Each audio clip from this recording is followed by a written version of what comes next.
Happy Friday.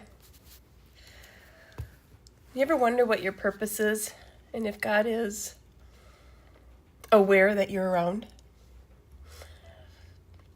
I'm Cassie with Dream Big Today, and today's reading I think is full of that, and so I want to talk about that a little bit. When reading Jeremiah 1 and 2, Philippians 4,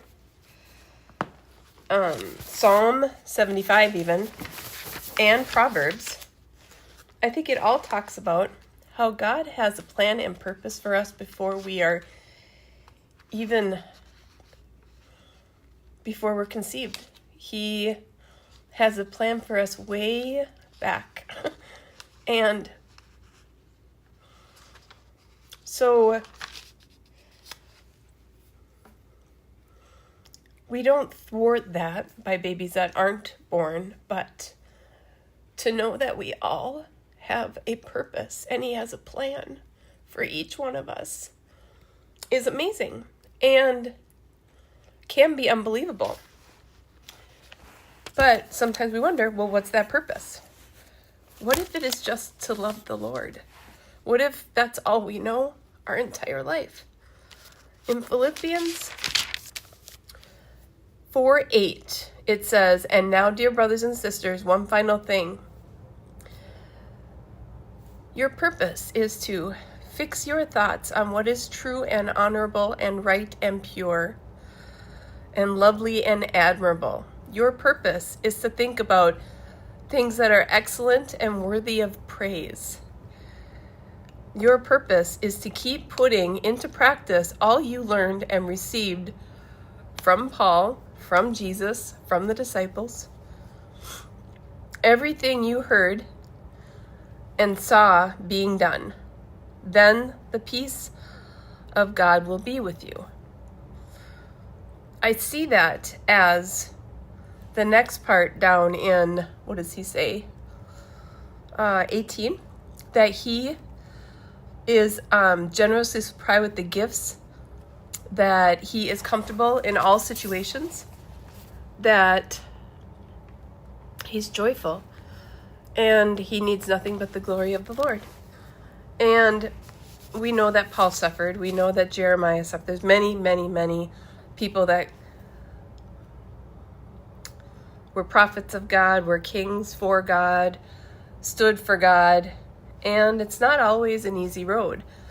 But when you can see that God has a purpose for you, a love for you, that He values you, it can make the trying times a lot easier.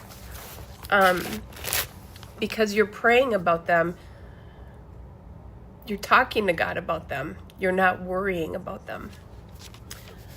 And in that, they talked about the living water and the cistern. And I love that visual because a spring of water is always running. It's cooler than most bins of water. The sun doesn't heat it up because it's always moving. It's fresh. And a cistern gets dirty. It gets slimy. It gets full of algae. Because it's still and it's warm and it can be mucky. When you think about that as life, are we living with the living water? Is our relationship a living water visual, or is it a cistern? Our relationships, our job, the way we think, our attitude, is it living water or is it cistern? I think of if somebody's in a mindset that it's cistern, that they're overwhelmed, full of anxiety, can't see the positive side, aren't focusing on God, maybe don't even know what Jesus has done for them, can't accept that kind of gift.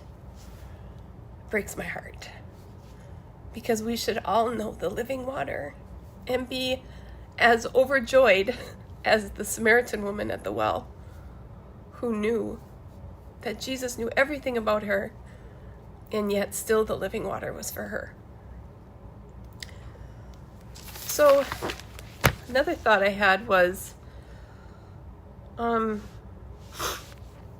problems we face may not seem as awful as the Old Testament or New Testament. Every generation has an issue. Every generation has a problem to overcome. A generation that's labeled. God's promise to Jeremiah is also for us, that nothing will defeat us completely. He will help us through the worst. When we look to him, we learn from him. We trust in him. We believe in him. We focus on what he's given us to think of, to do, to share. Remember, fix your thoughts on what is true, honorable, right, pure, lovely, admirable. Think about things that are excellent and worthy of praise. Keep putting into practice all you learned and received from me. I think that is a great way to think about how this year has gone. And if you're coming up with your new word for next year, to study into that, if that calls to you. Because our purpose is to show love of him. I hope that made sense. That's what I was given today. And so I'm praying that you go back in the Word and ask him to show you something that you can carry through, that you can meditate on today, that you can put on a Post-it and put it on your mirror or in your car, somewhere you see it all the time, something that encourages you. So thank you for being with me today. Put your prayer requests and your praises below. Any nuggets that you got from today.